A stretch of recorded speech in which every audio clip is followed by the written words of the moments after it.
What's going on, everybody? It's your boy Gsluke here for our round 3 live stream for this week's AT&T Pebble Beach Pro-Am. Excited to hop into the prize picks and showdown slate here for today and bring you guys some much needed knowledge to hopefully go out there and make some money, right? So we've got ourselves our morning coffee. I can see a few of you already down there in chat, overachievers here on this fine Saturday morning.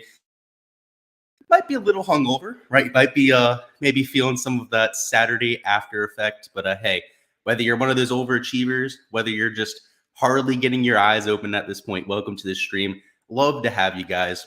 And see Jonathan down there. What's going on? What's going on? Quality, why I win. Brady, all of you guys are the overachievers I was talking about. Brady says, let's beat the brakes off of prize picks today.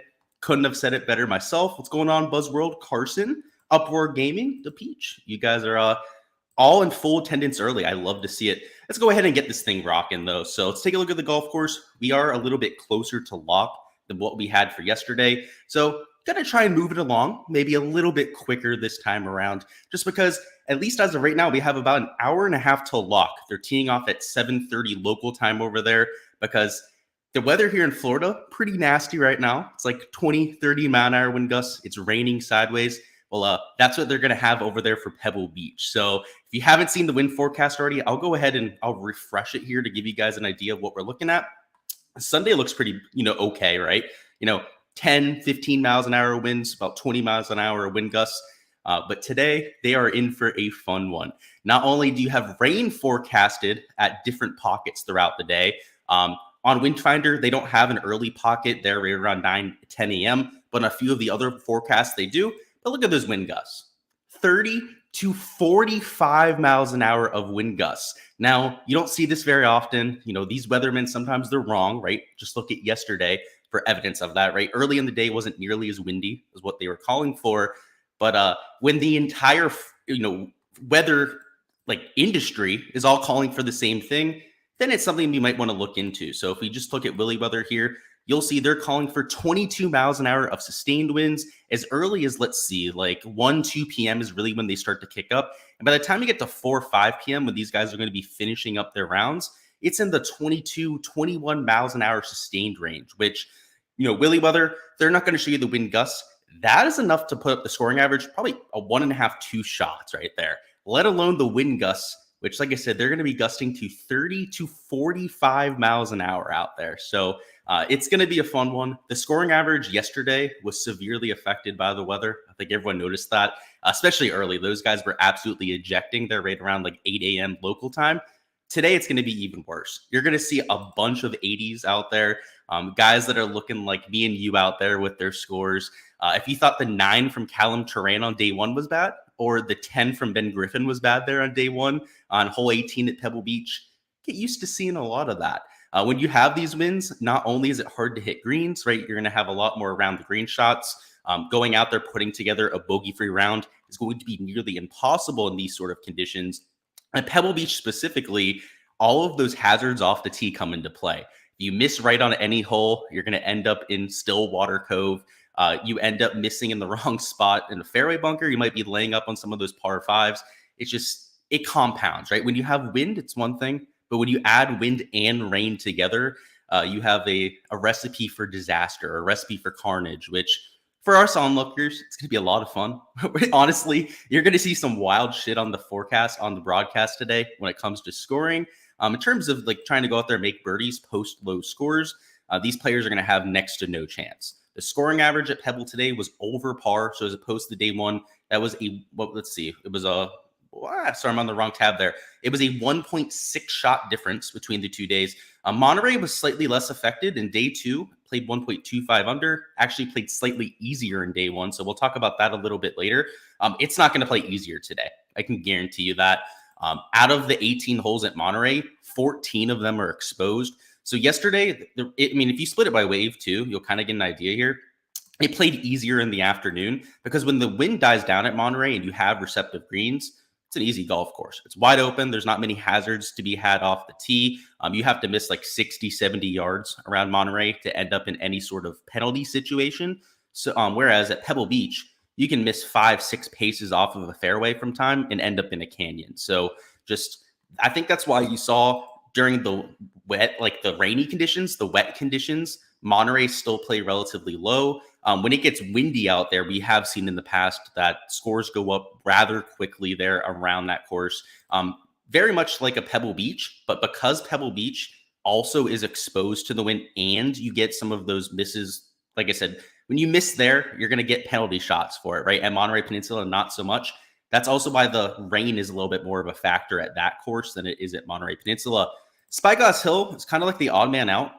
It's not affected that much by the wind. So you can see in day one, it played 0.77 over. And it's not that much affected by the rain. So if we split it by wave, you'll see that in the afternoon, it did play slightly easier than in the morning. Again, a lot of that is due to the rainy conditions, but it only played about 0.4, 0.5 shots easier. We take a look at Monterey Peninsula. You can see it played about 0.9 shots easier. So if anything, Spyglass Hill is the one course, I don't want to call it like wind proof, but it's close to it. The back nine, you're going to hear a lot of people talk about it today. I believe it's from 7 onwards.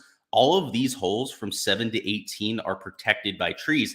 It doesn't mean you're not affected by the wind. It means that if you keep the ball low, you purposely flight the ball low, you're going to be able to kind of avoid it, right? And I kind of avoid it. I mean, maybe your ball moves like 5 to 10 feet rather than the 25 to 30 feet it would move if you hit it up into that wind. But a significant advantage. And that's why the scoring average was a little bit easier in the afternoon wave yesterday at Spyglass Hill than it was even at a Pebble. And today, it might play very close to what a Monterey Peninsula does. So when we go through the projections later, you're going to see that there are plenty of guys on Spyglass that I'm considering. Monterey Peninsula is clearly the best course to target, though it will play more difficult here for Saturday's round. It's not going to be the most difficult, right? It's still going to be the easiest course out of the 3 there. The X factor is Pebble. Pebble's where all the good players are today. And I can tell you, it will be the most difficult course. It should play a lot more difficult than what you see at Spyglass. The real decision is, who do you play from Pebble? Because you're going to have to. At the top of the board, I believe it's like 80-90% of the players priced $8,000 and above are playing on Pebble Beach. So unless you want to play all 7K guys, which you can do, we'll talk about the strategy towards the end, then you're going to have to take at least a few chances on guys on Pebble Beach. So we'll obviously go through who some of those candidates might be at some point. If we sort this by score today, I just want to point this out. Look at this. There was Satoshi Kodaira up there in like the top 6 scores yesterday, who was on Spyglass Hill. Robbie Shellham shot 4 under par. Justin Rose, he had a hole-in-one, so he was one of the optimal showdown plays yesterday. Denny McCarthy still shot 3 under par. So what's the one common denominator that's not up there, right? It's Pebble Beach, right? The first Pebble Beach score that you see here is Ryan Moore, who ended up shooting 3 under par yesterday. And then you have a bunch of other guys that shot 3 under par too. So if there's one course to avoid, I hate to say it, it's probably Pebble Beach. But unfortunately, I don't think you're going to be able to do that. So we'll bring out the projections. I'll show you exactly why you can't really just avoid Pebble Beach today. Because look over here on the left, guys. Everyone up top's at Pebble, right? There's top 4 players. Pebble Beach. Keith Mitchell, Seamus Power, playing excellent golf, right? In contention at Pebble Beach. So unless you're willing to just fade all these top-end players, I probably wouldn't recommend only playing guys from Monterey and over there at Spyglass. So we'll go through the strategy a little bit. We'll go on a player-by-player basis, kind of talk through why I'm playing some of the guys that I am. And much like yesterday, I was trying to put an emphasis on guys that are used to sloggy conditions, maybe a little bit more experienced than the rest of the pack. Of course, with Justin Rose, we lucked out. We got the hole-in-one there. But outside of that, he still had an excellent round. So he would have been close to the optimal regardless. We want to take those same kind of players. So like a Seamus Power, we know that he's used to these conditions from out there at Ireland. Justin Rose going right back to it. Matt Fitzpatrick fits that mold, and Jordan Spieth is one of the biggest grinders in the world when it comes to his around the green play. So that's kind of what I'm thinking, just from the overall slate perspective. Is kind of like yesterday. It's not as much about the scoring stats, as I'm typically looking at here when it's coming to Showdown, when it's coming to DFS. We're looking at a little bit more of your all-around game, trying to save par. I guess something like 2-3 under par today could very well be in that optimal lineup. In fact, 2-1 under par. I mean, like the conditions are going to be that bad, guys, where if you just get under par, that might be in the optimal DFS lineup today. So you want guys that can keep those pars on the scorecard. Let's see what's going on in chat, guys. A bunch of you guys coming in. Love it now. Marcus says, how much is the Patreon? It's $10 a month. What's going on, Jump Boy? What's going on, Christian? 100% Rose. What's the worst thing that could happen? Hey, if you won 100% Rose yesterday, you probably have a new Bugatti at this point. You're halfway to retirement if you played 100% Justin Rose yesterday. Not something that I can do here for Saturday's round, but hey, if you have a bigger set of cojones than me, then by all means, go for it, right? You might get that Bugatti at the end of today. Look like freaking Andrew Tate out there. Buzzworld, what's going on? Crypto Goods, what's going on? James Romanowski down there in chat. You guys are absolutely lighting up chat this morning. You love to see it. Make sure to go ahead and smash that like button on the way in, everybody. What's going on? Uproar, Marquis, $10 a month. Appreciate you. You're answering the questions for me before I even get to them. Love it. Eric says, can they play in that kind of wind, flying objects? Towards the end of the day, that's a legitimate question, right? When you have those 38 to 45 mile an hour winds, you're going to see trash cans flying around. We saw mic muted, but I caught it on stream there. So hopefully we're back to my normal mic. And yeah, it looks like we're on our good mic now. So sweet. Hopefully you can hear me. But yeah, if the winds are coming in like that, they may have to stop play for a few minutes. I mean, if it's sustaining in the 30 mile an hour range, which they're calling for towards the end of the day, I can't see them, at least I can't see them playing easily. I can't see them playing very quickly, right? There's going to be a lot of rulings. They're going to have the rules officials come out to almost every single green, have players replace balls that are oscillating, that sort of thing.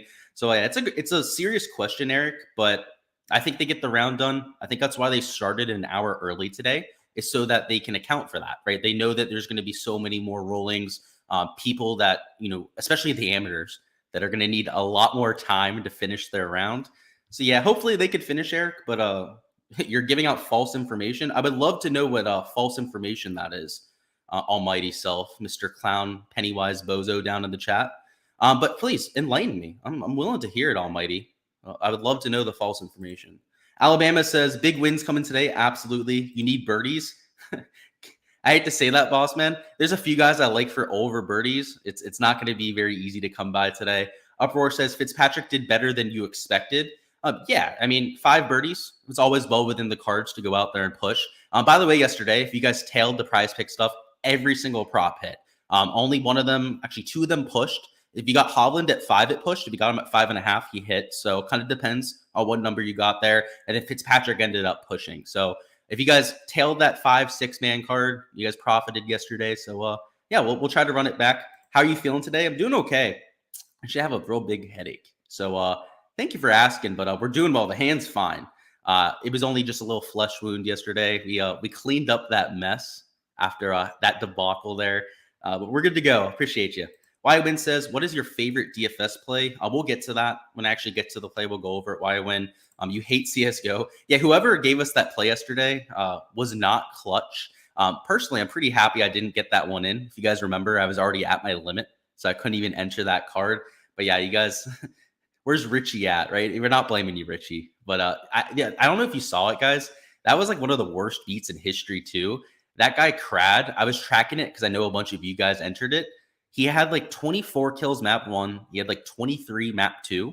So he would have covered that line for map 3 if he just repeated that performance. Not only did his team choke on map 2, and they were up like, I think 14-10 or something like that, and ended up not winning the match. On map 3, he shit the bed. He had like 12 kills or something like that. So yeah, that's why I don't bet on it. That's why I let other people do the research for me when it comes to those DMPs. A little frustrating. I understand that. What's going on, Tanner? Looking forward to today. Me too. You're so tired, your arm's going to fall off. Yeah, I'm not even, I'm kind of tired, I'll say it. Maybe that's why I have the headache when I woke up. But I just have like one of those weird fatigue headaches where like you wake up, you feel like you're not rested. So we're probably taking a nap during golf today, right? That's one of the best parts about watching golf is you can sit there and snooze for like, 10, 20 minutes if play ends up getting a little bit boring or stalled, that sort of thing. So it's nice. We'll be all right. Ooh, mic muted again. Hopefully we're good. I don't know what's going on with my mic. It's just like randomly muting, but a good thing I'm catching it. Where can you see your picks? On my Patreon page. He's so fake and false. Yeah. Is your finger bleeding? No, we're good. We're good. But yeah, I'm so fake news, right? I'm like the CNN of the sports world, right? Just putting out fake news.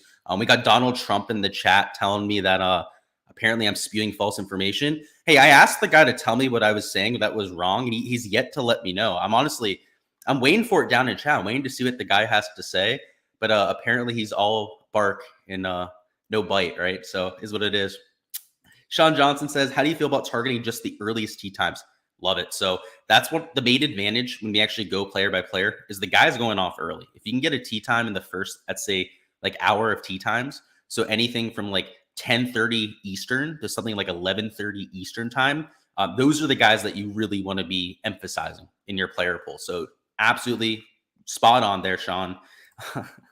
Here go the trolls. Yep. Hey, if I don't have trolls, if I don't have haters, I'm not doing something right. There was actually somebody in the Prize Picks Discord yesterday who I gave picks to. Again, none of the props I gave ended up missing yesterday, right? They went like 4-1-1, I think total, including the Andrew Putnam one. And he was in there like spamming me, like bad mouthing me, saying that I'm like the worst capper ever, so on and so forth. So that guy who came down in chat, he said I was, spreading false information. It's probably that bozo. So wouldn't surprise me if we end up figuring that out by the end of stream.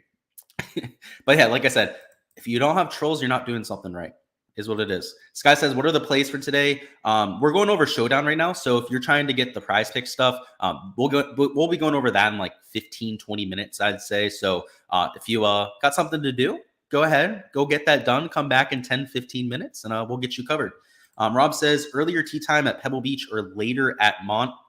I wouldn't want the later tee times at really any golf course. I'd say the later tee times at Monterey might be a little bit lower owned because you are going to see some people really emphasize those early tee times. At Pebble, if you're going to take some of the players in the field, early tee time is a huge boost. The one thing I'll say is it's like an hour difference, right? So like if you're getting the guys that are going off early, I don't think it's such a big edge that your entire player pool has to be that. Just to give you an idea, right? An hour is what, like 3 holes on the golf course? Maybe just 2, given that's the Pro-Am format and these guys are literally going to take forever today. 2 holes is at most going to be like a half shot difference, right? So you shouldn't only be playing guys that are going off early, just like you shouldn't only be playing guys that are on Monterey today.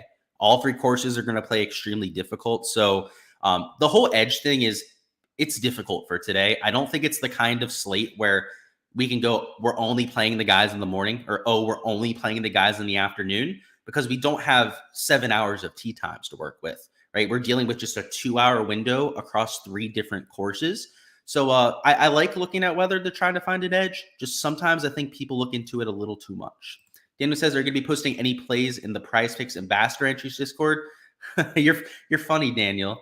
That's a funny one. Yeah, I think you know already that I'm not an ambassador anymore. But no. And luckily, the last post I have in there is of me clean sweeping. So I guess I retired in the right fashion, right? A post with 31 checks, 27 goat signs on it, whatever. They got to sit and look at that forever now. Dan says he won you about 5K over the last 30 days. Trolls, get out of here. No, I think it is a Prize Picks undercover, especially the guys that were on the Discord there was like 4 of them. They were all bad mathing me at the same time. The mods weren't deleting the messages.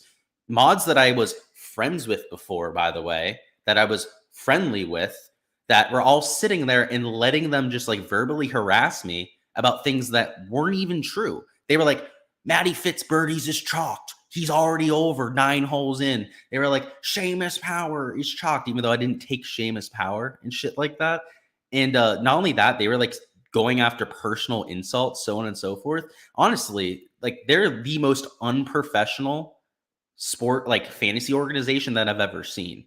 One where like they're, using favoritism. They're booting people from positions without giving them any sort of written notice. Yeah, they probably are the undercover ones there. Not going to lie. Sorry, enough bitching about Prize Picks. You guys aren't here for that. Hey, yesterday we absolutely just robbed, put the Brinks truck, backed it up to the Prize Picks headquarters and robbed them yesterday. We're going to do the same thing today. Don't worry, boys. Dan says he has money over 5K in the last month. Love it.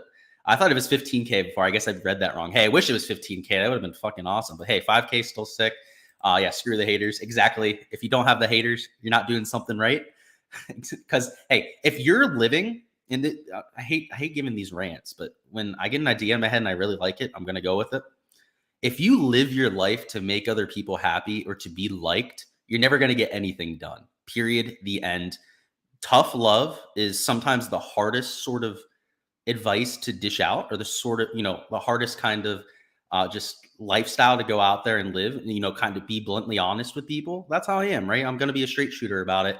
And that's going to rub a lot of people the wrong way, right? I'm not going to sit there and not call out Prize Picks for bumping props, for being scumbags, for monitoring my Patreon, for limiting me and other players to $500 a day, like just ridiculously low amounts, so on and so forth. And I guess some people just can't handle that, right? They want little robots that go out there and don't talk shit about their product, which I guess I understand, but you're not going to get that from me, Prize Picks. You're not going to get somebody that sir, yes sir, about everything and just gonna let you guys get away with shit. So I'm very happy to not be associated with that scummy company anymore. I'll say that much. Diana says, thank you for all the hard work you do. Of course. Darren says, do you like round 3 better than round 1 or 2, or do you consider every round a different situation? Yeah, every round's a different situation. Actually, on Prize Picks, I'm a little bit lower on my exposure today than I was for days 1 and 2, but a lot heavier on Underdog. So I guess it's worth noting over there on, Prize Picks, we're going to go through those picks later on. We're really going to focus on Underdog. Underdog has by far the better board today. And in terms of like actual like money exposure, I'm about 4-1 on my money on Underdog versus what I am on Prize Picks. So yeah, the rounds change it. Hell, even the freaking sports books that I'm playing my props on will change from day to day. It's all about the biggest edge. Yeah, I'm not an ambassador anymore. They took me off, and I actually got word on this. I got confirmation. The only word I got, right? My inside guy said the lines makers. That was why I lost my ambassadorship, which makes me think that it's because I talk shit to them, because I, call them out on their bullshit. But like I said, I'm not gonna bend the knee and let people get away with scumbag things. That's for sure. Prize Picks doesn't care about their users. I completely agree. They normally delete hate speech, but they let everyone walk over me. Yeah, and it's not even like I missed a prop. Like 4-1, it was like 4 hits and 1 push. Yet they were like in there verbally abusing me. I honestly think it might have been Prize Picks employees. Like, it wouldn't surprise me if like Noel, the person who's running the social media, was literally using that account. Like, isn't that just such a like childish thing to do too? Like, I don't know. I'm glad I'm not associated with that company. A bunch of childish like 10-year-olds that run it. Brady says Prize Picks trolls beat Jimmy Walker this week. Yeah, I bet his under on fucking holes played. Good shit. By the way, I have to say, I wanted to show this before. I'm actually going to share my screen. We have a hell of a sweat today on some holes played props. So I know we're not there yet, but look at this, boys. So day 1, our props smacked. You guys know that, right? We hit like everything. I added in a bunch of extra cards just for shits and gigs. And we're in a spot to make a lot of money if Danny Willett can miss the cut. If he misses, we hit this 1K card, which would be pretty dope. We hit this card for 1.45K, which would be pretty dope. Jimmy Walker's missing the cut. This is why I remember this, by the way, because someone mentioned it down in chat. So I'm walking that in. He's 7 over par. If Danny Willett misses the cut, we get another 1.2K. And then again, Jimmy Walker's missing the cut already. So MJ Daffy, he's 2 shots into the cut line right now. If he goes out there and blows up today, it's another 1.2K. So to say that I'm sweating good old Danny Willett today and good old Johnny Walker is an understatement. But yeah, Brady, all the slap dicks that over there at Prize Picks, they definitely played good old Jimmy Walker. Let's see what's going on. Noah says they hate to see winners win. Yeah, but hey, they can't get rid of me so fast. Hey, if they ban me off that server, which by the way, I'm expecting any day now, I'm still talking shit in there. I do not care if they ban me. First off, I'll make another account. Just join the Discord that way. And second off, who cares if I can't join their Discord, right? It means nothing. It's not like I go in there for my advice, right? I go in there to help people. So if they decide to ban me, that's on them. It's a bad look for them. But yeah, they definitely hate to see winners win. That's for sure. Like I guess they're getting tired of handing out money. I love the energy. Absolute. Damon had that bounce back day. He did. It was pretty sweet, huh? He likes himself adversity. Maybe he was a little hungover, Ryan. Maybe it was the windy conditions and the rain that did it for him. I love it though. What's going on, Buzz? You said you need PGA Prize Picks. Yep. Jump Boy says the other ambassadors shit talk you. Of course, I'm pretty sure they do, and the other mods. especially because I actually win. All of the mods on there that I know of, I shouldn't say all of them. There's a few of them that actually make money. 90% of them just donate 24/7. They're like some of the worst bettors that I've ever seen. There are a few notable exceptions, and they're usually the ones that aren't talking on the Discord there, the ones that are like no-lifing it, simping for prize picks. The ones that are chill know who they are. The ones that I'm cool with know who they are. The rest of them are just a bunch of little children, on it, literally. Let's stop talking about prize picks though. I've had it with talking shit. Let's get back into the positive shit. Let's see what's going on. Any questions down in chat? I agree with you guys though. Let's see. Underdog code. Yeah, I do have one, Uproar. If you message me on Patreon, I can send it to you. If not, somebody feel free to go ahead and put one down in chat. It's not that big a deal, right? You can do that too. Luke, do you only post Underdog on Patreon? Yes, I do. And I don't know where you've been asking me with that question, boss. I haven't seen it. So maybe I'll check my social media. I probably overlooked it. I tend to be a pretty busy dude. If I ever blow you off, it's not purposeful, by the way. I am just literally, I'm horrible at responding to texts in person. I'm like one of those kind of people. And especially like when it's on social media, it's just tag me in something or like personally message me on like Twitter is a good way to get my attention. But you kind of got to go out of your way. It's just how I am. Travis says, what's up, Luke? Some busy days. But we're here today. Love it, Travis. My voice. Ooh, we got to get some coffee in us. That the good old throat was not operating properly right there.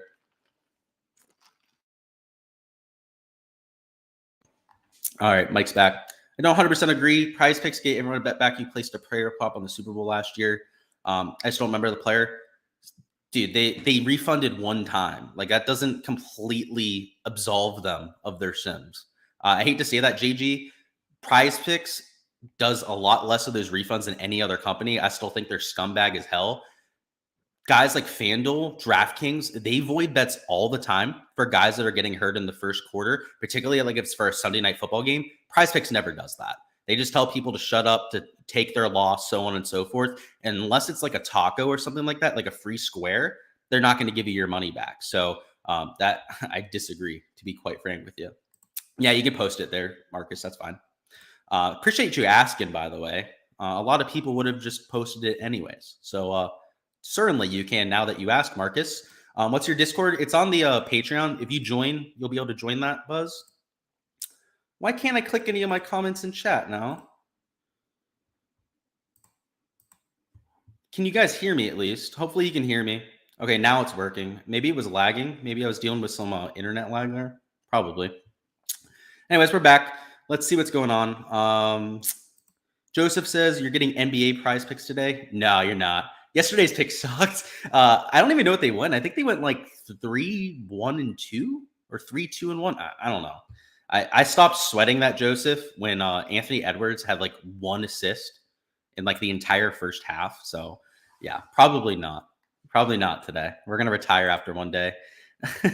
We'll go back to our cave, right? Adam says, Hardy or Knox? It's going to be Knox for me in today's conditions. Sweet. Sounds good, Marcus. Thank you. Going to sub now, of course. I'm not going to read your comment, but I got you. Almighty says, strokes higher or lower today? Strokes higher. Donations is crazy. I delete the heck out of it before you lose like that. Yeah. There's hey, that's the thing. Some of those people on there, I think they just choose the, ambassadors and mods trying to get them to like get people to donate. They do a good job if that's their case. They got a lot of donators in there. You guys got all your Underdog codes. Okay. Almighty says strokes higher or lower. It's higher. To be fair, you just said your OD code to anybody. True. We hear you, sweet. So you guys can still hear me. At least that's good. I'm having some issues like bringing up comments. So sorry about that. Let's see. Yeah, I already posted my Underdog slips on there. There's 2 up there. A few of them got bumped, but still like the props. You're still showing your PGA locks? Absolutely. So, okay, let's hop back into this. In terms of our player pool, we talked about some of these top-end guys before, but I'm looking for players that have a proven track record of handling these shitty conditions. So Seamus, Matty Fitz, Jordan Spieth, all these sort of players definitely fit that mold. The one X factor is a Tom Hoagie, who is the only guy up top playing on Monterey. So he's going to get a little bit more steam just because of that. But I only have him at 18% right now. So, if he would have been like 25, 30% because he's playing on Monterey, I probably wouldn't be on Tom Hoagie, but 18% seems fair. So I'm still going to play him. He's got the easiest course today. So that shouldn't be a huge surprise. Also playing Justin Rose. We've got him at Monterey, and he's used to windy conditions. Denny McCarthy, another kind of chalky player because he's over there at Monterey. But the idea is, not to play all the Monterey guys together. So if you're starting a lineup, you don't start Tom Hoagie, Justin Rose, Denny McCarthy, right? Or, two of those three, and then one of these guys in the 8K range from Monterey. If you do so, you're going to be duplicating yourself and really boxing yourself out from not boxing yourself out from a lot of the field. You're going to be in the same boat. You're going to have issues with trying to get leverage in your lineups. So personally, I'm going to just try and take maybe one of them at most in a lineup. In my optimizer, the role I have set right now for my personal exposure is just a maximum of one of a McCarthy, Rose, and then Tom Hoagie. So I think that's a way that you can handle it. If you're hand building right, just only use one out of the three. If you want to use two, I guess I understand it, but you might want to make sure in those lineups that you're taking at least one player that's sub 5% owned, right? So if you're going to take two of those chalky Monterey guys down here in the 7K range, try to jam in somebody you know is going to be low owned, right? Like a Ryan Palmer, we know is going to be mega low owned over there at Pebble. He's probably a little bit more of like a risky example, but like a Ryan Armour is a perfect example, right? He's playing at Monterey, so the easy course, but he's only going to be 1.1% owned. So as long as you're thinking about the full picture when you're building your DFS lineups, I think you should have enough leverage to the field. You should feel comfortable about your lineup being unique, even in the largest field GPPs. And I don't think you should just avoid the MP guys. You can see I still have guys like Spieth in my player pool. Let's see, like an Alex Smalley, I'm playing. He's over there at Pebble Beach. A Joel Damon, I'm going right back to. Yesterday, we played him because of his acumen for windy conditions. Obviously took advantage, so why not again, right? Why not with all that momentum he was able to garner?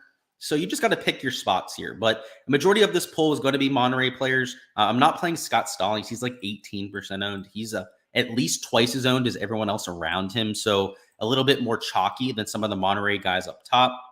Ben Griffin, I'm playing at Monterey. By the way, somebody asked who my favorite play of the slate was. On DFS, it's no doubt Ben Griffin. He's been striping the absolute living hell out of the ball. On day one, he shot quote unquote, two over par. But you'll remember he made a +5, a quintuple bogey on the last hole. So he was 3 under through 17 holes. Yesterday was able to get it back under par. What's he at this point, right? He's a +1, so he shot under par yesterday.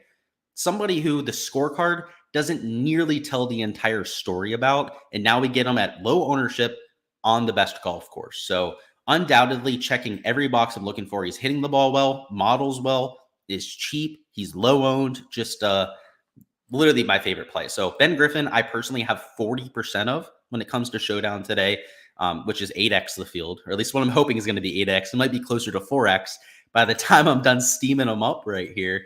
But 5.5% owned as is it's a steal, just way too low in my opinion.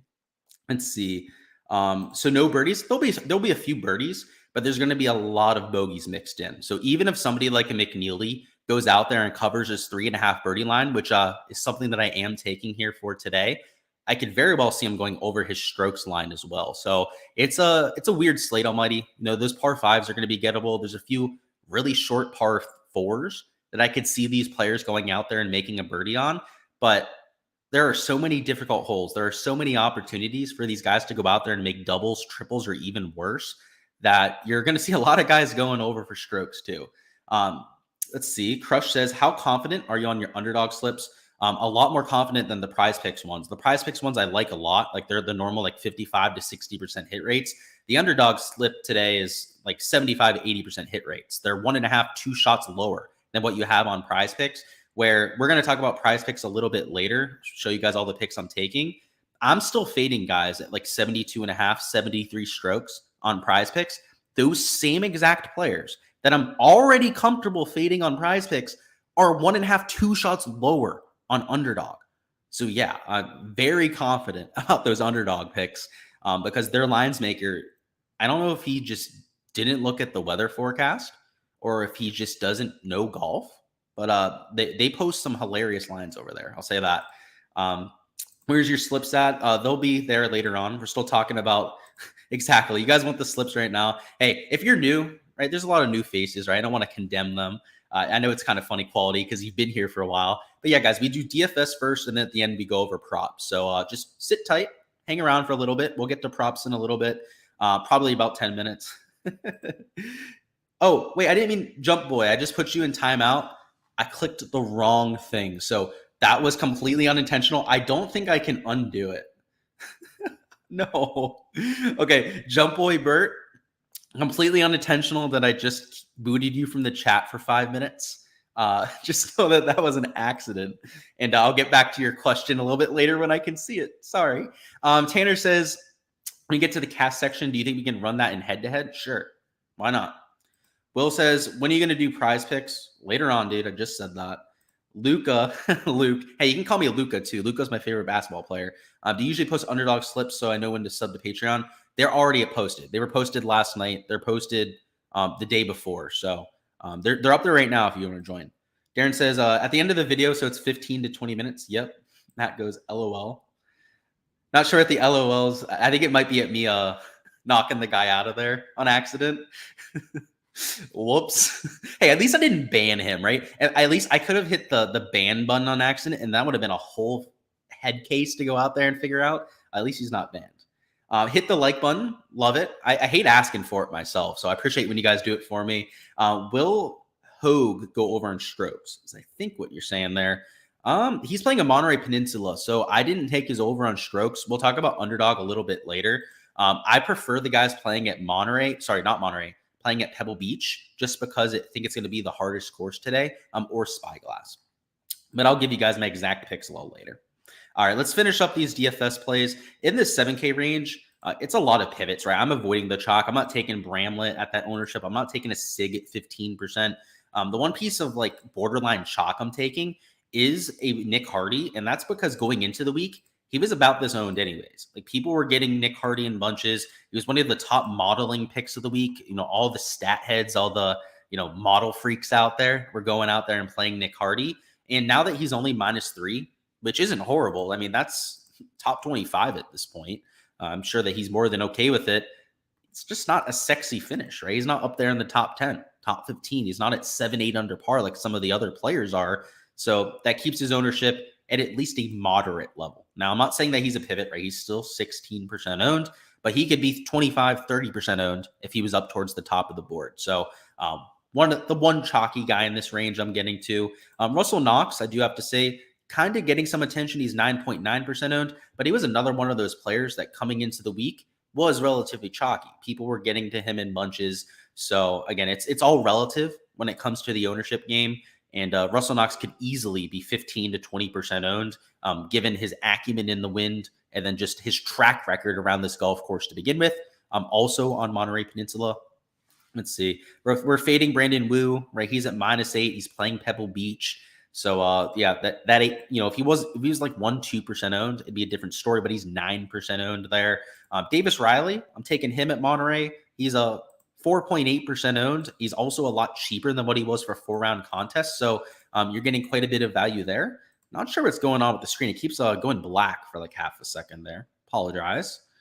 Let's see. Going into the 6K range now, we talked about Palmer. He's just a pure dart throw. I'm playing him in like 3 lineups. So don't think I'm going crazy on Ryan Palmer.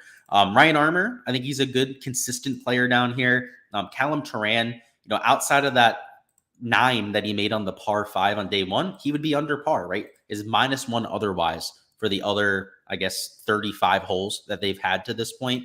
So another player that's playing Monterey that people loved going into the week that now they're kind of souring on because he's just kind of been okay to this point. So Callum Tran, count me in. That's the exact kind of showdown play I'm trying to get to. Charlie Hoffman, a player with experience that I'm getting to. He's one of those Pebble Beach dart throws that I'm playing. Just hoping that they can get some sort of under par round there at Pebble Beach. And if anyone's going to get it done, it's these older, experienced guys like a Hoffman. I mean, Jordan Spieth, I don't want to call him like older, right? Because he's still in his 20s, or what is he, like 29, 30? He might be like 30 something at this point. But Hoffman, right? He's one of those wily veterans. So definitely fits that mold. Peter Malnati, playing him. He's got the perfect mindset when it comes to these shitty conditions. So I'm not worried about him ejecting, giving up. He's also in contention. So I love Malnati anyways when it comes to Showdown, but even more so now. I'll be playing Satoshi Kadaira. He's arguably like in first place of this golf tournament. And I'll tell you why, right? Monterey played about 1.8, 1.9 shots easier than the other courses yesterday. Well, if you just factor that in, right, for today's round, well, he's starting at -9, right? That's going to play 2 shots easier than the other courses. That puts him in a tie with Kurt Kitayama. So, first off, that value pick looking pretty damn good for us at this point. There was Satoshi Kadaira. But if he can go out there, shoot anything under par at $6,800, that'll be pretty good for Showdown. But more than anything, for our 4-round contest, we might have the leader after 54 holes in a Satoshi Kadaira. Especially because everyone ahead of him, I believe, let's look at the leaderboard. I believe almost everyone ahead of him is on Pebble. Let's see. So I guess most of the guys up there are going to be on Pebble Beach. You have like Lee Biota, who's not going to be at Pebble. Obviously, Kitayama in first place isn't going to be over there at Pebble Beach. But in terms of the guys on Monterey, again, the top guy on the board, Satoshi, you have Scott Stallings, who's up there too. Denny McCarthy, Justin Rose, that are all going to be at Monterey Peninsula. One of those guys is going to end up leading the golf tournament after today. So just keep that in mind. The golf courses played at different difficulties, and there's going to be quite a bit of movement on the board today as a result. A few other super cheap options you could consider. Kevin Yu playing Monterey. I think he's a decent idea there. Henrik Norlander, the Swede, used to some of these windy conditions. You could take him. Paul Haley playing at Monterey. David Lingmerth, another one of these veteran players that should be able to handle the weather conditions. Brian Stewart, I'm playing. So Brian Stewart was like 5 over par through his first like 8-9 holes, and then got it back to like 2 over his first day. And then yesterday shot another 2 under par score in some nasty conditions. So for as much as I hate Brian Stewart, good on you for battling back after that dog shit start. And he gets to play the protected course today, right? Spyglass Hill, when I'm expecting to be the second easiest course. And he's only 0.8% owned. So good old Brian Stewart. Boy, do I hate you. Boy, do I think you're the most annoying golfer on all the PGA Tour.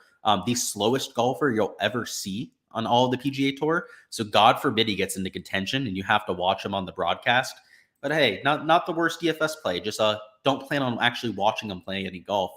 What we'll do now is we're going to hop into lineup building for DFS. So if you still have any questions about players, feel free to go ahead and throw them down in chat. But we're going to go through a cash lineup together right now. And then afterwards, we're going to go through a few GPP thoughts or ideas that should probably be popping through your head when it comes to actually building your GPP lineups, at least if you're doing them by hand. So let's catch up on chat, see if there's any questions down there.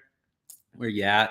Uproar says, just signed up for Underdog and got 100% deposit match. Yeah, they do a pretty good job with that. I think Prize Picks used to do that too. Are you going to post your Underdog picks on Twitter? I don't post them on Twitter. I only post them on my Patreon. I'll cover some of them on the stream here, so that's another way to get them. But I never post things on Twitter. That's just not something I do.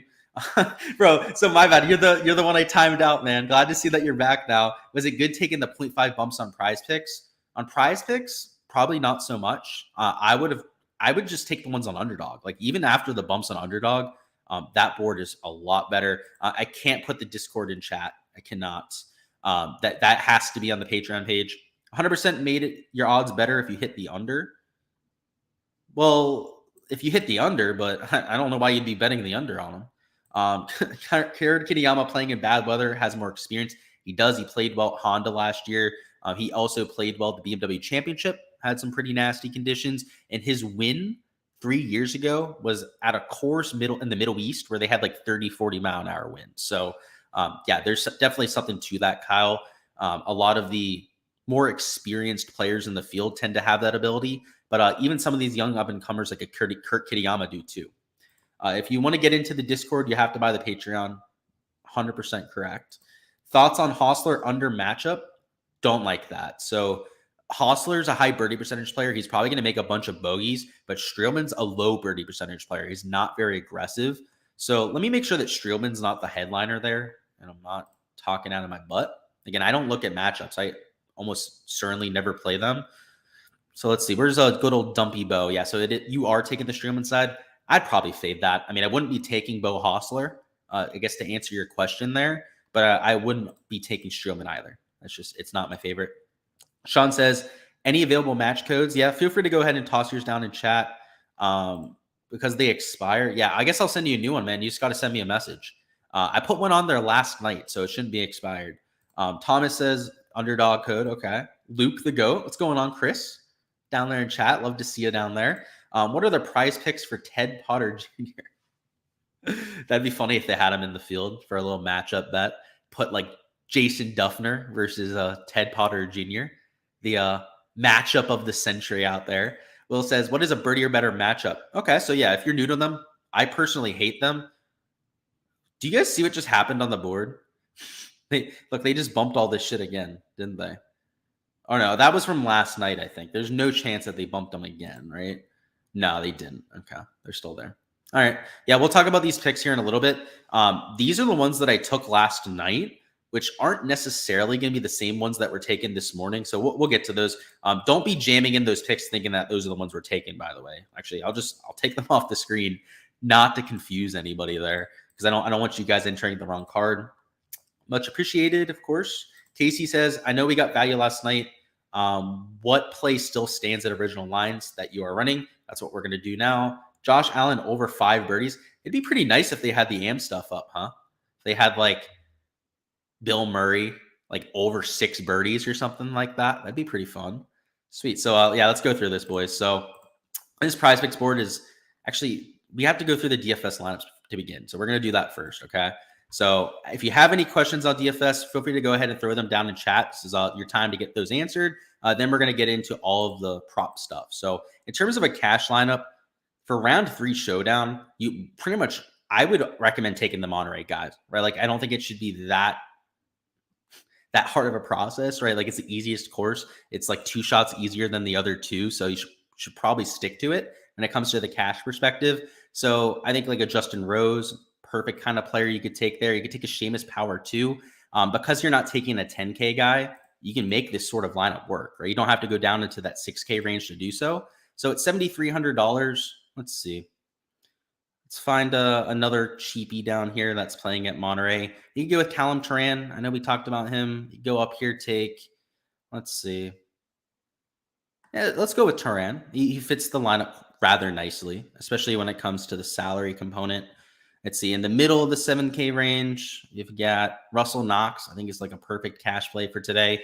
But take 6 players that are playing on Monterey Peninsula. I would be relatively balanced when it comes to your salary construction. In terms of like chalky plays you want to jam in, I think that Tom Hoagie is more than likely the guy that you want to be playing the most when it comes to cash today. But Seamus Power, Justin Rose, Denny McCarthy, you could take in these sort of lineups. You could go with Scott Stallings, I'm fine with. You can take Ben Griffin, right, $8,100. So if you wanted to be even more balanced about it, maybe you take, let's say, a Justin Rose out. You go down here, you take a Ben Griffin at $8,100. That puts you at $8,400 remaining. So maybe rather than a Turan, right, you're able to take another one of these 8K options, like perhaps a Scott Stallings, right, who I just talked about there. All of these sort of builds when it comes to cash are probably what you want to be considering. Just the higher owned players, the higher projected players in the field. If you take my projected points from the spreadsheet, you're one of the guys that's on the Patreon and has access to that, you can just run lineups with those projections, right? And the optimal that it spits out is going to be pretty damn close to what you want to have today. So that's what I would do from the cash side. If you're building a GPP lineup, of course, you got to think a little bit more creatively. This is where, if I'm taking a few of these chalky Monterey guys, I'm going to show you guys 2 lineups, okay? One that does take the chalky Monterey guys, kind of like the cash lineup, and then one where I'm just taking pivots at Pebble. So if we're starting with a Hoagie, maybe our second man in is a Justin Rose, who I'm expecting those 2 to get quite a bit of steam here. Just take a pivot in the 8K range, right? Rather than taking a Ben Griffin, maybe this is where you jam in an Alex Smalley, who's playing at Pebble Beach, who's going to be a pivot play at that price tag. Maybe in the 7K range, this is where you go and you kind of change it up a little bit. And let's find one of those other course pivots you could take. Let's see. Let me look at my spreadsheet here. There on the top of the 7. Like you take a Lanto. Lanto would be a relatively low-owned play. He's like 8% owned.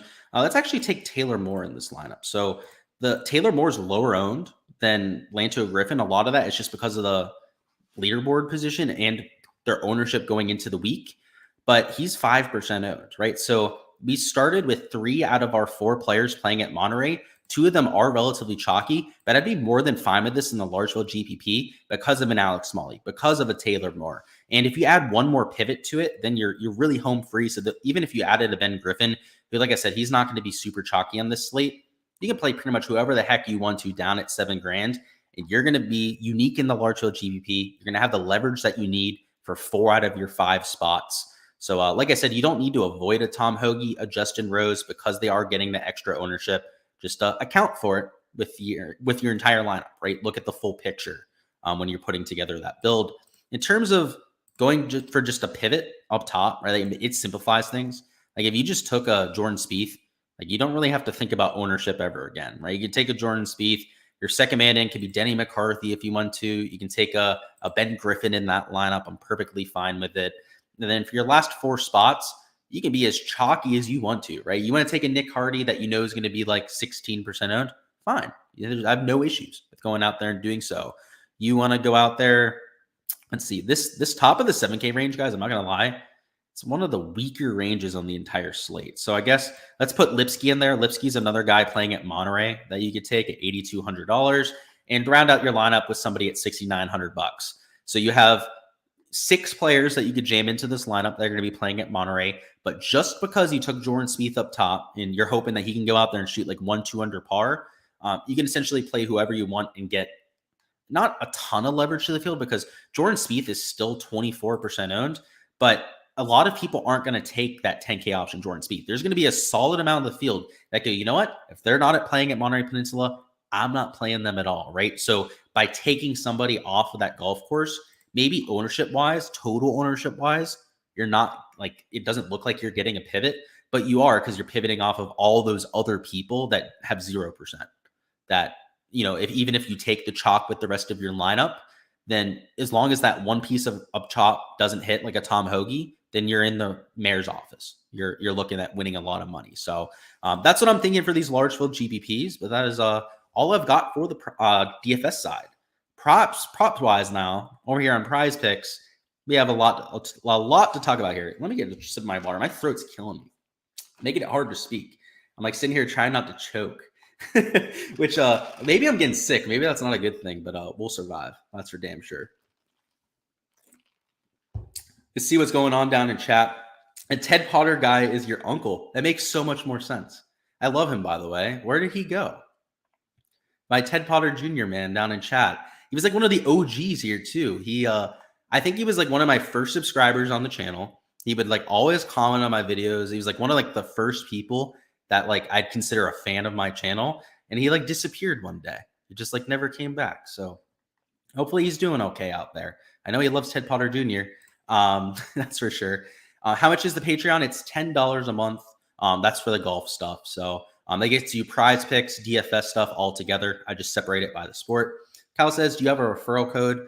Yeah, everyone's been posting their referral codes down in chat. So feel free to get it from one of you guys down there. Spread the love a little bit. How much is the Patreon? It's $10.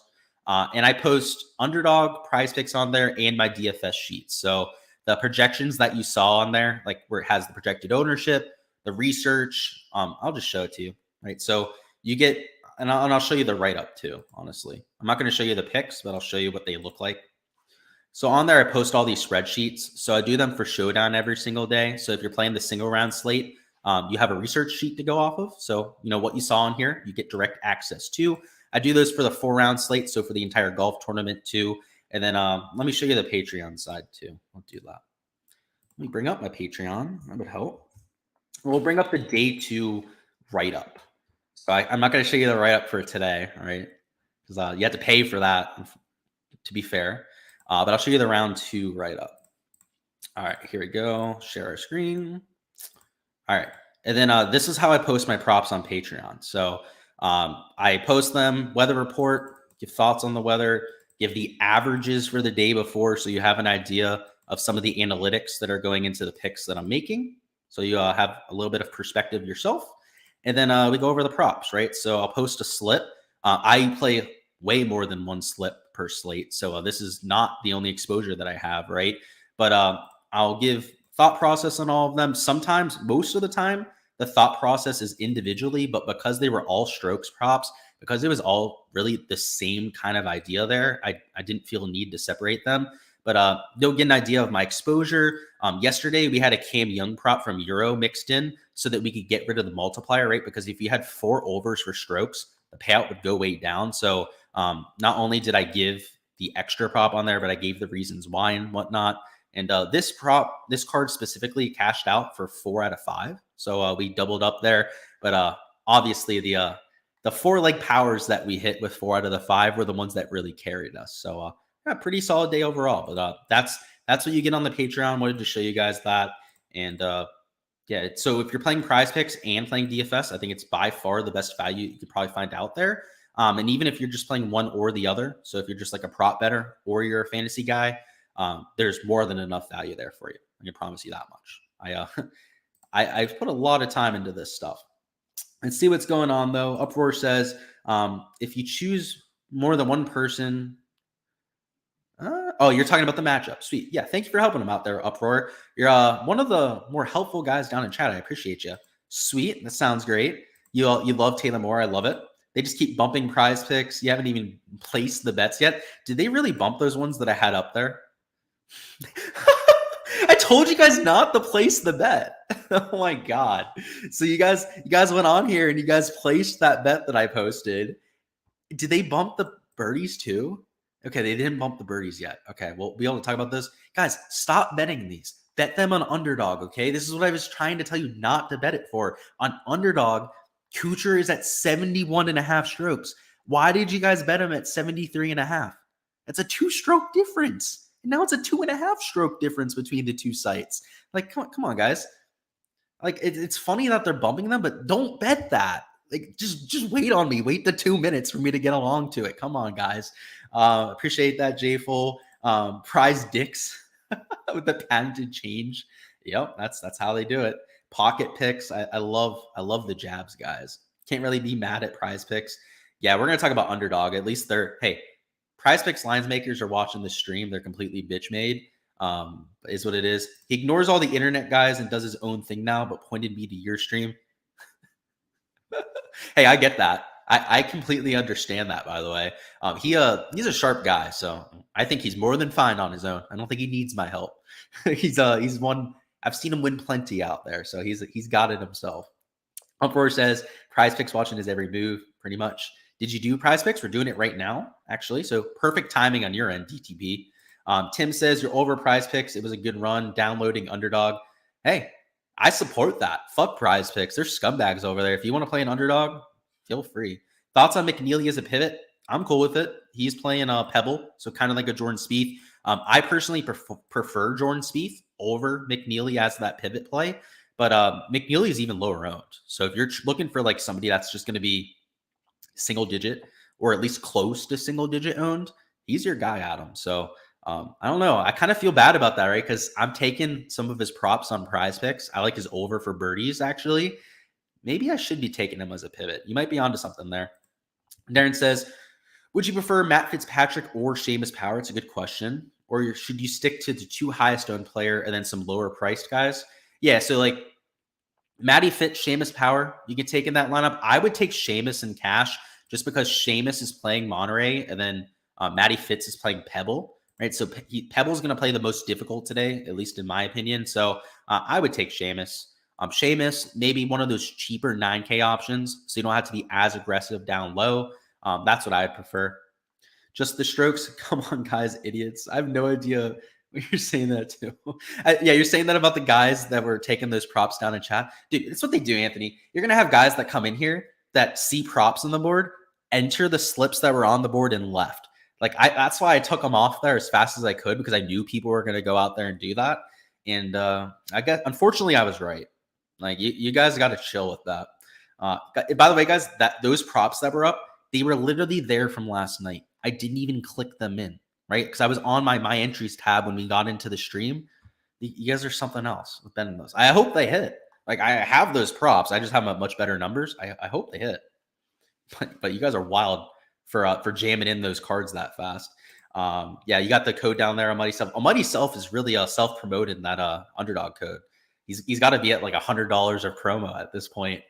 He's at 72 strokes on Underdog. Yeah, I would still take it. Much better number than what you're getting on Prize Picks. Are you playing McNeely? Playing McNeely or anyone not on Monterey is delusional. You're a moron, Anthony G. Like, respectfully, look at the leaderboard from yesterday. Like, you're insane, absolutely insane. You take a look at the top scores, right? I have this sorted. Sure, a lot of them are on Monterey, but look at this: Spyglass Hill up there, Spyglass Hill, all up there in the top 10 fantasy scores, and that was without 30, 40 mile an hour winds. Monterey Peninsula, if you haven't seen the coverage, is extremely exposed. In fact, 14 of the 18 holes run along the coastline. So if you think it's going to play the exact same today as it did yesterday, then you're the delusional one. I mean, look at this. I mean, look at the fucking wind report, bro. Like, you think it's going to play the same with 30 mile an hour wind gusts, with 40 mile an hour wind gusts out there? So, hey, like I said, respectfully, there's a reason why you're watching golf content and not giving it. So maybe you're the delusional one. Adam Lewis says he must have lost too many shots putting yesterday. Who lost too many strokes putting? I don't know. Couldn't tell you, Adam. McNeely, you're saying. Yes. Yeah, he had a bunch of greens. You're right. You saying McNeely had to lose 3 or 4 shots putting? I'm not sure in the wind how he's going to play, Adam. Honestly, he's not somebody that really stuck out in one direction or the other as somebody who's like a stout wind player or somebody that's poor in the wind. He hit over 60% of his fairways yesterday, and he hit over 60% of his greens. And I believe he shot like 1 under par or something like that. So yeah, that's weird. I tend to agree with you, Adam. If he's hitting all those greens, if he's hitting all of those fairways, you're thinking he's going to shoot like 4 or 5 under par, and he ended up shooting like 1 under. So yeah, I don't hate that, Adam. Especially now that you're pointing him out as such a good pivot play there. And yeah, that guy that's saying you're delusional for playing McNeely is an absolute moron. Like, he just doesn't know how to play DFS. He thinks that like his little edge of like 0.5 shots is like the nuts. Like, he thinks that his like, oh, Monterey's going to play like 0.75 shots easier. I have to take everyone from that golf course. Like, no, you don't. You're like, look at the winning lineups from yesterday in the GVPs.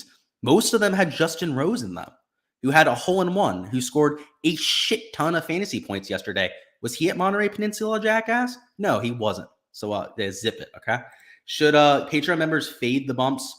Yeah, on Prize Picks, I'd fade the bumps. I would say stick to the Underdog stuff if you're going to take any of the bumps. Seamus isn't playing Monterey. Pretty sure he is. No, he's playing Pebble. You're right. No, good catch. You're right. I would stick to Tom Hoagie then. So I wouldn't play Seamus or Matty Fitz in your cash lineup. It would be the Tom Hoagie, the Justin Roses, the Denny McCarthy's of the world. That's who I would stick to. Good catch on that. Thank you. I didn't have this spreadsheet up, so I wasn't looking at it. Good catch there. Joseph says, where can you find your projections? You're terrible with this. On Patreon. There's a spreadsheet that's linked on all of the posts there. So find the one that says round 3 showdown projections. There'll be a little Excel sheet attached to it. Download it, and you should be good to go. What's going on, Tyler? Who's been here since the beginning of the stream? Love it. A bunch of you guys down there in chat. Respect. We got to watch a master at work. Now, that's Tiger Woods. That's Tom Kim. Winds coming from the south should help Monterey Peninsula players. Okay. All right. I don't know about that, dude, because half the holes are going to be helping with the wind and half of them are going to be hurting. There's no way on an 18-hole setup for all 18 holes to be helped by the wind, and then like, that's just impossible. They have to be routed in one direction or the other. So I disagree, to be quite honest with you. Some of you guys are just wild down there in chat. You give these hot takes without any sort of substantiation. Like, do you really think that Monterey Peninsula just has all holes going in one direction? That's not how that works at all. Tyler says, great call on Vic to beat Fitz. Do you go back to the well? Probably, especially because Fitz is still playing injured. Chris says, Buddy wiped Prize Picks yesterday. You know it. Victor Hovland didn't play for GPP. Yeah, so I prefer Jordan Spieth, just like I prefer Jordan Spieth over a Maverick McNeely. But yeah, I think taking one of those Pebble Beach guys up top, maybe even 2 of them, is a good idea. Now, if you like Victor, you like McNeely, you can make them your 2. I personally prefer Jordan Spieth and Matt Fitzpatrick just because of their around the green play. But yeah, they're all going to be pivots. They all really satisfy the same sort of role here for round 3 showdown. So yeah, feel free. Yeah, I know. I know he's Pebble Beach. Yeah, he's still fine for GBP. Yeah, I went over that to begin the stream, guys. I just misquoted it there when I was talking about the cash lineup. We know that. Scroll back to the beginning. I talk about Seamus. I know he's playing Pebble Beach. Him, guys like a Jordan Spieth, Matt Fitzpatrick, they're equipped for those sort of conditions. So that's why they're in the player pool. Just got here, played your prize picks yesterday and won. Yeah, we're doing prize picks right now, actually. So in terms of the props, I would stick to Underdog. So let me go ahead and bring Underdog up on my phone. Even after the bumps, you're getting a much better board than prize picks, especially now that they decided to bump the Burnmeister to 73.5. He was at 72.5 last night. They had Kuchar at 73 last night. Same thing with Kevin Kisner. They had it 73 strokes. So I would avoid those now. Like they've bumped those just out of oblivion at this point. But let's look on Underdog, right? So let me give you guys a really good Underdog slip. I'll still give you guys some prize pick stuff at the end, but just know I heavily prefer this Underdog board now. It's not even close. So over there in Underdog, they bumped pretty much the entire board up, but you have Matt Kuchar, who's still at 72 strokes. You have Taylor Pendrith at 71 strokes. So for Kuchar, he's 2 shots off of his projection there. For Taylor Pendrith, he's a whole 1.5 lower over there in Underdog. I would still fade them at their numbers on prize picks, like 74 strokes, like 2 over par. I know that seems crazy, but that's just Jake, by the way. I love when I catch comments out of the side of my eye that make me laugh my ass off. Like sometimes, like I think people don't understand reality. Like don't understand how like weather works. Like do they just have a straight line like you're on a fucking drag racing strip and have everyone play golf the same direction, right? Like imagine if they did that. It'd be, I mean, how long is 7,200 yards? It's like over a couple, it's obviously a couple miles long. Yeah, just like a 4-mile long runway, right? That's what they do with golf things now. Sorry, that distracted me. That was some funny shit. But yeah, we're hopping into prize picks now. But on Underdog, right? Like a Taylor Pendrith at 71 strokes. Matt Kuchar's at 72 strokes. Like those are just way inefficient lines. Guys I'd be taking for sure. Andrew Putnam is at 72 strokes. He's playing Spyglass Hill, so I would consider taking that too. Let's see. Joel Damon, let's see, 71 strokes you could take would be an absolute fire card to take. Let's see, Tom Hoagie, you could take him over as well. Just honestly, over strokes on like almost everybody over there in Underdog is going to be absolute money. What is this guy saying? You completely faded my picks and decided to go with CSGO, still hit a 4-man? Oh, so you just didn't play him yesterday? Yeah, I wouldn't have done that, buddy. If you fade me, you're fading money in your wallet. That's all I can say.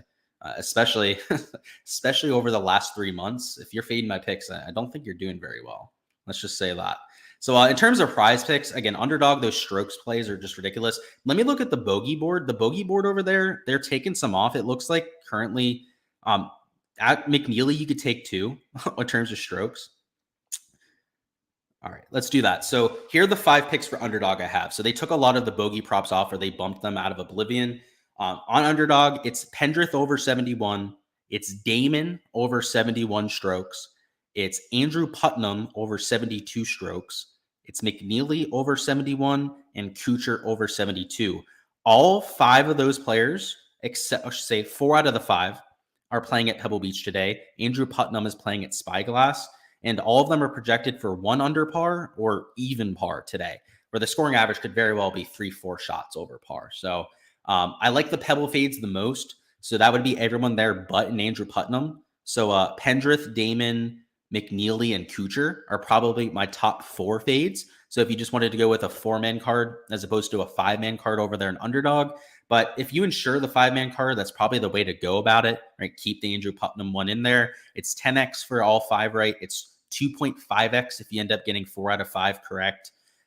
Pretty solid. And especially because we're not over there on prize picks, we don't have to worry about the multiplier. Right? If we took all fades in a card, we'd be getting a significantly lower payout than over there in Underdog where we're getting the exact same payout. So I would stick there. If you're going to play on prize picks, I'll give you guys a few props here in a second after you go over the questions in chat.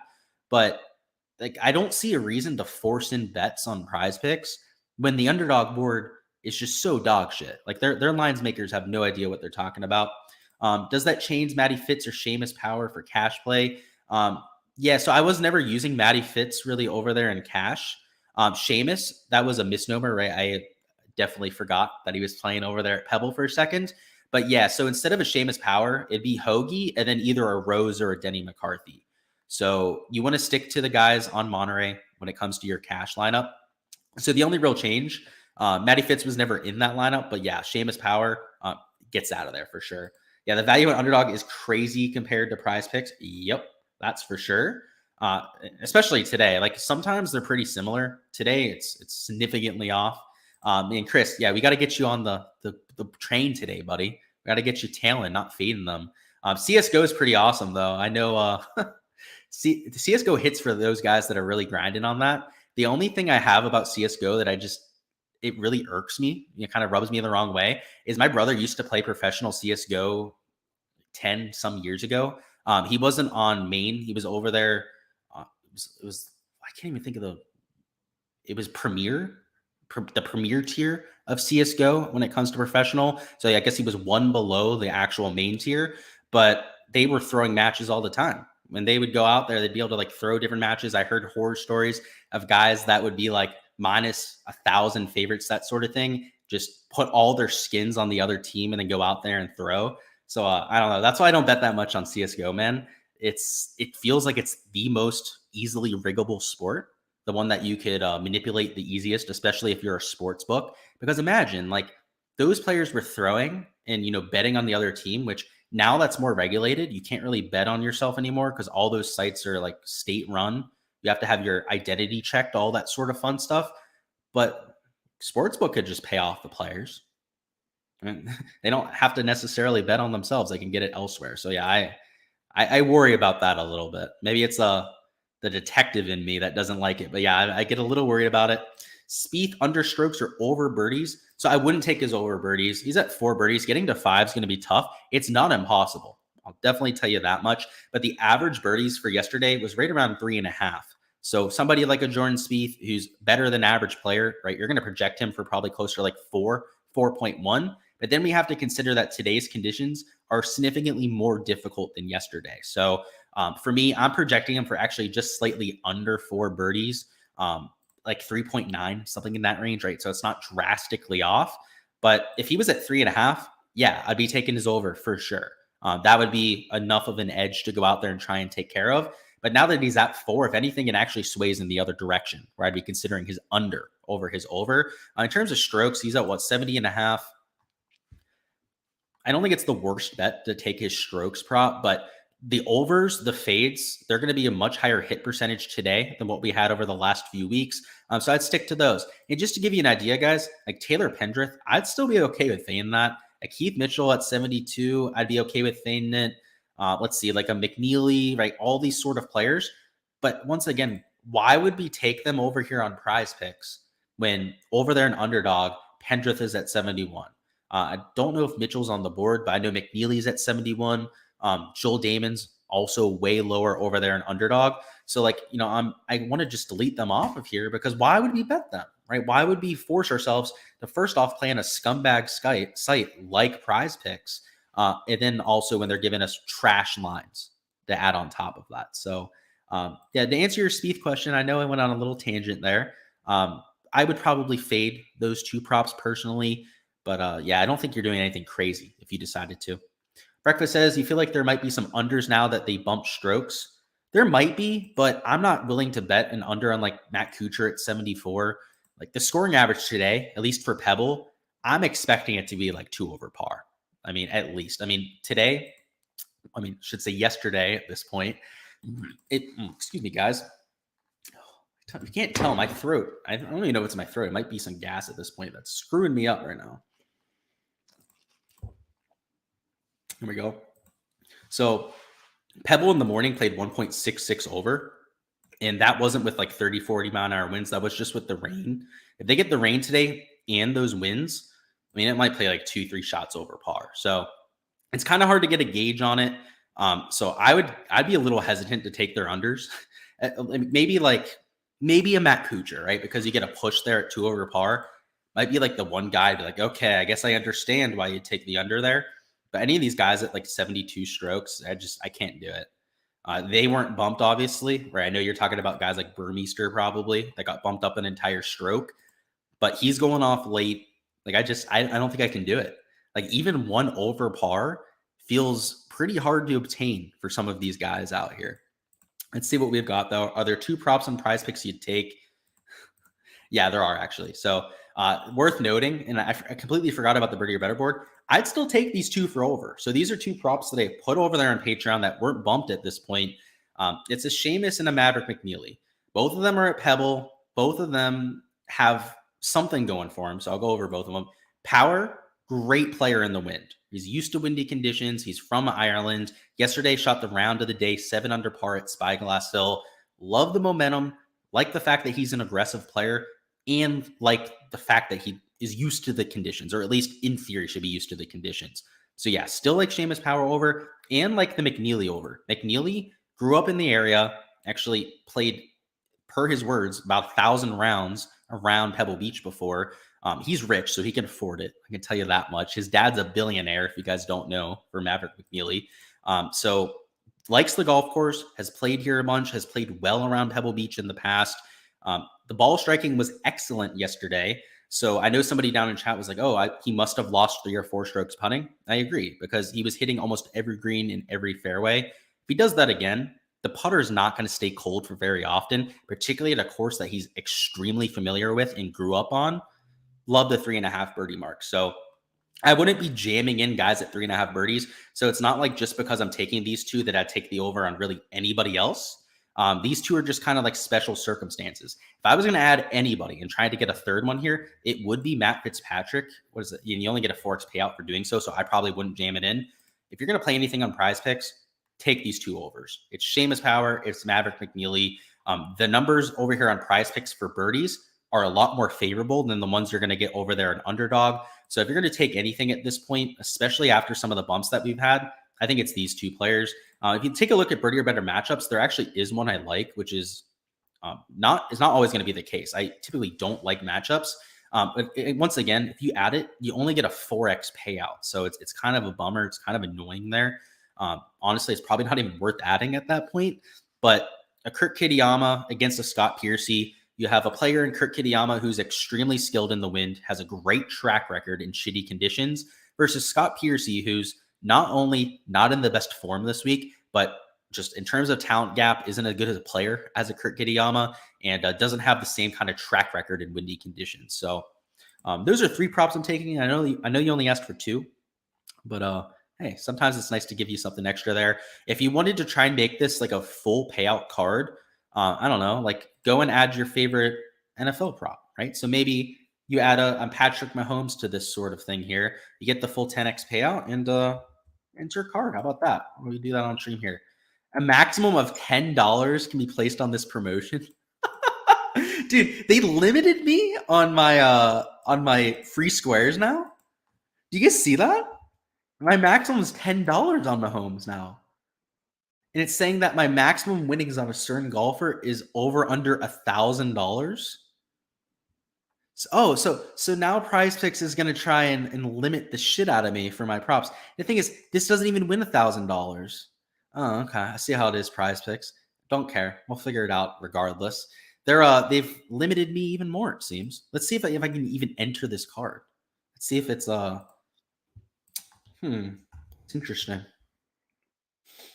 Wow, look at that. I don't know if you guys can see that on the top right. It might be hidden by my logo there. It says my max winnings on a single golfer is $1,000. So that means if I enter one card with a player with my normal unit size, I can't enter any more cards. That's a joke. Prize Picks is such a joke.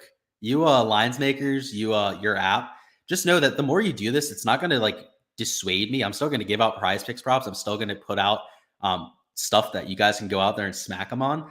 It's just making you guys look worse because I'm going to put you guys on blast. I have a following at this point, and I'm not going to shut up about it. So you guys going out there limiting me, whatever you guys are doing, and I know the lines makers are watching. You guys are completely bitch made. Keep it on. I'm just going to keep talking shit about y'all. Keep giving you guys a bad name. That's fun. Jake says, imagine if a golf course had all 18 holes. Yep, that's funny. Have you done underdog drafts for Showdown? I have. I like them a lot, particularly when it's like for major championships, because there's such soft competition in there. You get some guys that have no idea what they're doing.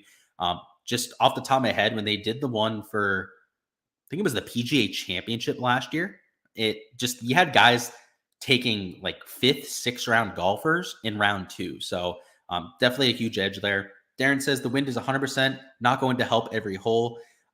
Yeah. I mean, yeah, it's going to help maybe on a few. Maybe it helps in some of the par 5s. Like maybe that's what he was talking about, right? I don't want to talk shit about that. But yeah, they don't go in the same direction. Sorry about those people who knew nothing about golf in the Discord. Yeah, you saw that, Logan. I appreciate you for backing me up, by the way, Logan. You were one of the few people in there giving them rap back. I appreciate you. That did not go overlooked, by the way. Adam says, Griffin or Stallings last piece. That's Griffin.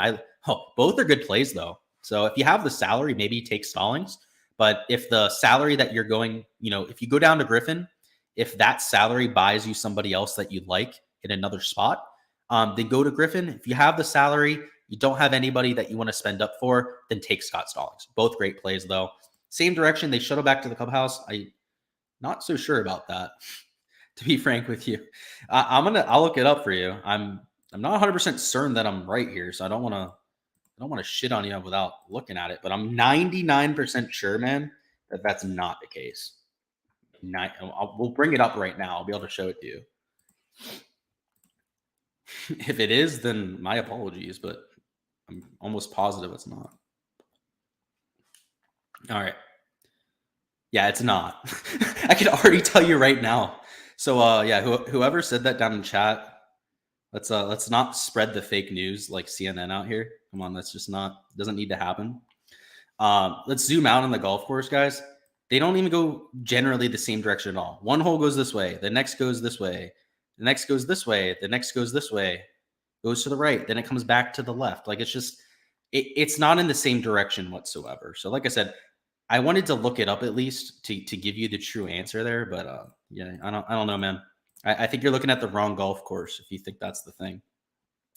In my humble opinion. Let's see. Griffin says, should you take over or under for these? It's over for the birdie or better matchups, if that's what you're talking about. If you're talking for strokes, like the underdog card earlier, over for sure. Yeah, over strokes. Keith Mitchell looks like a good pick for the under. Under what, Logan? Which category? Let me know there, and I'll be able to get back to you. Learned your lesson? Yep. Hey, we're all going to make mistakes at some point. You just got to learn from them. But hey, yeah, feign the goat, not the best idea. Let's just say that. Breakfast Ball says, in terms of prize picks, what would you take today? The 2 birdie or better things on the board there. Tom Hoagie at 69.5 on Underdog. He's playing Monterey. So the reason why I didn't fade him is that course is a par 71. So like it's not a par 72, right? It's a little bit easier to go under 69.5 there. It's also the easiest out of the 3 courses. So if you're going to take fades on Underdog, maybe stick to the guys that are playing at Pebble. Mitchell Strokes, not an Underdog. Yeah, they must have taken it off. Yeah, 2.5 bogeys is fine. Actually, I like that almost as much as the strokes prop there. So yeah, like that. Would you take under on the birdies? Maybe for the guys at 4, but on Underdog, yes. Like if you're talking about Underdog in terms of taking props, yeah, Underdog, there are guys for birdies I would definitely take unders on. Let me give you a few examples while we're at it. So like Tom Hoagie's at 4.5 birdies, like that seems a little high. Seamus Power at 4.5 is definitely high, right? We're taking his over on prize picks at 3.5, but 4.5 birdies is a completely different thing. So I would definitely consider that. Prize picks changing Kucherline to 64 after you selected the over. Oh, you're saying to 74. Wait, what? Not sure. Hopefully they didn't put it to 64. I mean, that would just be a ridiculous line. I mean, you take the over on that, it's a lock. But yeah, if you're saying it changed to 74, yeah, they're like that. They're kind of scummy. Alex M, you can DM me, but I don't personally like taking tips. If you're going to do anything, Alex, I say join the Patreon. It's $10 a month. It supports me just the same way as a tip would, but then you also get the benefit out of it, right? So if you're already on the Patreon, then maybe don't do that. But I prefer that. I don't love taking tips. Got prize dicked. Hey, you guys are giving me great names. I love it. Make sure to smash that like button if you guys are hopping on out of here. We have a lock here in about 5 minutes. So Make sure you get those slips in. Make sure you get those prize picks and DFS lineups in as soon as humanly possible. If you're heading out, though, I appreciate you guys stopping by. Let's smash today. Smash that like button, too, though. Helps me. Underdog making donations. That's what it feels like. Undercutting prize picks lines. Yeah, maybe they're trying to get more action or they're trying to get people to the site, but they bump stuff quick. So I'm not sure. I think that they're just a little mistaken or maybe not the brightest bunch over there. Jonathan says, you always had a feeling CSGO was rigged. It is. That's not even like a maybe thing, like a speculative kind of thing. It's straight up rigged. These days, less so than what it used to. But back in the day, I'd say at least half the matches were being rigged, especially the ones that you can bet on. Brian says, do you drop picks for Underdog? I do. Just talked about them. You may have already conned them, but if not, scroll back a little bit. Only because yesterday was your first day betting golf. Oh, yeah. No, it makes sense. I got you, G. If you're new to it, makes sense. Can you repeat the Underdog 5, man? Yeah. And by the way, I know who you are, Alex. If you tweet out my pick and say that's yours, you're gonna get shit from me. So you better give me credit, all right? It's Pendrith over 71. It's Putnam over 72. Damon over 71. McNeely over 71, and Kuchar over 72. And what's going on? I'll tweet at you if you want. But honestly, just I would take those 5 and insure it.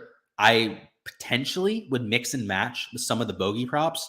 So not only for those strokes, you could take their bogeys. Let me see where they are. I know 2.5 for Hoagie looks pretty damn good. 2.5 for McNeely you could take. 2.5 for Seamus Power. Let's see. They have 2.5 bogeys for Taylor Pendrith. I'd probably take both of those, right? So I would take one with the strokes card. I'd probably take one with the bogeys card too. Personally, I went a little bit heavier on strokes because they were a lot lower before. They bumped all of them about a stroke. But yeah, at this point, both the cards are still good. So I would take both of those, Alex. And just in case you didn't catch those, it's Pendrith, Putnam, Damon, McNeely, and Kuchar. Over strokes and over bogeys for all 5 of those. Isaac said, what were the 4 Underdog picks? Just went over them. Hopefully that helps you. Marcus says, do you like Davis Riley over strokes? It's okay, but he's playing at an easier golf course. So I preferred some of the other guys, but yeah, would definitely lean on his over. Jeffrey says, just downloaded Underdog because of you. What were the picks? Yeah, I hit you guys up with that. There you go. Underdog isn't available in your state. Okay, that makes sense. Yeah, that's unfortunate. They're available in most states. They got to get it working there. Preach, you're the GOAT. Anyone got CSGO picks? Yeah, not me. You don't want my CSGO picks. I'll say that much. McNeely, make or miss the cut. Who knows? I guess we'll have to see, man. I tend to think that he'll probably make the cut because he's on the cut line at this point. One of the better players in the field, but we'll have to see. McNeely only had one yesterday. Yeah, he just couldn't make a putt for his life. If you're looking at stats from the day before to try and make your picks for the next day, I would heavily push against that. I don't think that's the best strategy. Just you want to be looking at least like a full event sample size, like 4 events. Ideally, something closer to like 24 to 36 rounds. So I'd push back against that one for sure. What's your Underdog picks again? Hopefully you guys caught that. I know a bunch of you guys were asking. I was catching up on chat. Do you got another man to add to the 2-man on prize picks? No, not really. I'd stick to the 2-man. You're only getting a 4x payout for a 3-man. So you're adding a pick, right? And going from a 3x to a 4x payout, that's not worth it. I would just take the 2 picks for 3x over the three picks for 4x. Breakfast says, all you can think about is how they're professionals. It's not your first time playing in these conditions. You can think that all you want, man, but these aren't normal conditions. Like 40-mile-an-hour winds, you'll see that like once a year, right? So this isn't some 15 miles an hour wind that they're going to get tomorrow, 23-mile-an-hour wind gusts that they're going to get there on Sunday. These are legitimate carnage-inducing conditions. It's going to be raining. It's going to be moving sideways with 34-mile-an-hour wind gusts. So while I tend to agree with you for most slates, if there's going to be 10 to 15 miles an hour wind, that's not the case. No free entry is $25. No, I have not. They bumped it down. That's what I'm saying. They limited me, Breakfast Ball, from $25 down to 10. Randall says, did you do a 4 or a 6-man for prize picks? I did a 2-man. Underdog's a lot better. There's 5 props over there. Do you like the over on birdie or better matchup for Justin Rose? Good question. I don't know who he's against. So let's take a look. Let's figure that out. So Justin Rose playing against Nick Hardy. Well, that's tough. Actually, that one kind of stood out to me at first. just because I like Rose in the windy conditions. But Nick Hardy, he's an aggressive player. He's a high birdie percentage player, so I'd probably fade that. They did it for everyone. Okay, sweet. Do you take Kitayama or not on prize picks? Probably. Yeah, I like the matchup. I like his matchup the most, Griffin. The birdie are better regular lines, right? At 3.5, I like a little bit more, but you could take that. They did it for everybody. They put it at $10. Mine was at $25 yesterday, though. So, yeah, maybe they changed it. That kind of sucks. Talk your shit, Luke. Of course. So, pair Kurt with Maverick and Sheamus. You can, but here's the issue, boss, right? If you do that, you're getting a 3x payout for 2 picks. You're only getting 4x for 3. So why would we do that, right? Because you're just opening up a lot more risk for 1x extra payout. That's just not worth it to me. So I would just take these two. Maybe you don't like Maverick because he played poorly yesterday. I mean, that's not how I look at it. But if you want to look at it that way, then maybe take Sheamus and put Kurt in there. I mean, just you guys get the point. I would do a 2-leg card, though. I would not do a 3-leg card. It just the payout's not even close to worth it. 70.5 strokes for prize picks. You could take that. It's not the worst play. Spieth under 70.5. No, I wouldn't. Honestly, I wouldn't touch his prop for over or the under. I don't really like either one. You're in the Patreon. Should you take the underdog bumps? Yes, I would. Luke's a real one. I try to be real. Logan says Keith Mitchell strokes. He's playing pretty good the last couple of days. He's playing in tough conditions, though. It's so tough to try and support anybody when you have 40-mile-an-hour wind gusts. It's just not what these players are used to. Underdog picks, I'll go over them one more time for you. So it's these 5 players over strokes, okay? So it's the same prop. It's Putnam over 72, Damon over 71, McNeely over 71, Kuchar over 72, and Pendrith over 71. So it's those 5 over strokes. Bo under birdie a better matchup. Good old Dumpy Bo. I keep getting questions about that because I know people are playing them today. Who's Dumpy Bo Hostler playing against? He must have already teed off. I don't see him on here. Unless I'm blind. I am almost blind, so that's always a possibility. Yeah, it looks like they took him off, boss. So unfortunately, I don't know who he's playing. If you want my thoughts on it still, feel free to go ahead and toss it down in chat. I'll let you know what I think about what you did there. Denny, birdie or better matchups more. Let's see. Good question. Who's good old Denny McCarthy playing? And he's playing Chad Ramey. Yeah, I mean, I would. Chad Ramey's a worse player than Denny. Denny's playing pretty well. I'm personally not going to take it, but yeah, I would definitely lean that way. Bertrand. Hunter says, locking this in. Absolutely. Love to have you on board. Let's make some money. Marcus says, Riley over 70.5 strokes. Yeah, that's like one I'm okay with. It's not a prop that I love personally. Where's good old Davis Riley playing? He's playing Monterey Peninsula, so that's a par 71. Yeah, I probably wouldn't take that, Marcus, because he's playing at a course that's 1 par less than the other 2 and a little bit higher. So I'd stick with the other ones. Yo, Almighty Self, with the underdog code, you got to chill with putting that out there, bro. I wanted you to post that like one time. If you're going to sit in here spamming it, it's going to become a problem. So let's not do that. Chris says, still locking in Kitayama over 0-0. Yep, I like it. I wouldn't do it in a 3-man card, but if you mix it in with one of those 2 birdie props, I love it. What's going on, Billy? He said, first time here, subscribed, and we'll join. Keep it real. I love it. For sure. Right? I'm not going to BS y'all. Love to have you here, Billy. If you join the Patreon, even better. So sweet. NBA's rigged too. You're not wrong.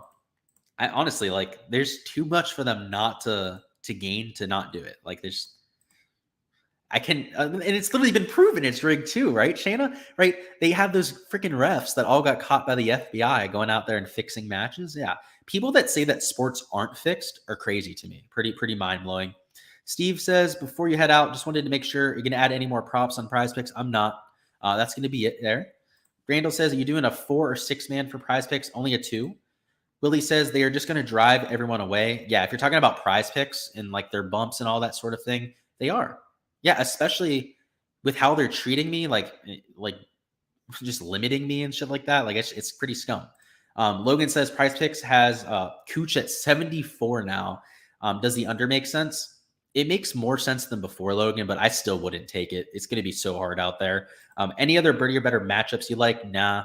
I'm probably, honestly, the only one I'm taking is Kurt. Those other ones I mentioned that I said were okay for like the overs, I'm not going to bet myself. Yeah, I know. Answering your questions up until lock. Chris says, are you confident with McNeely at 3.5? Yeah, I like him. Good luck to you too, Eric. I'll give you a shout out for sure. No, everything's fine. Yeah, dude, I got to get on your freaking NBA props, dude.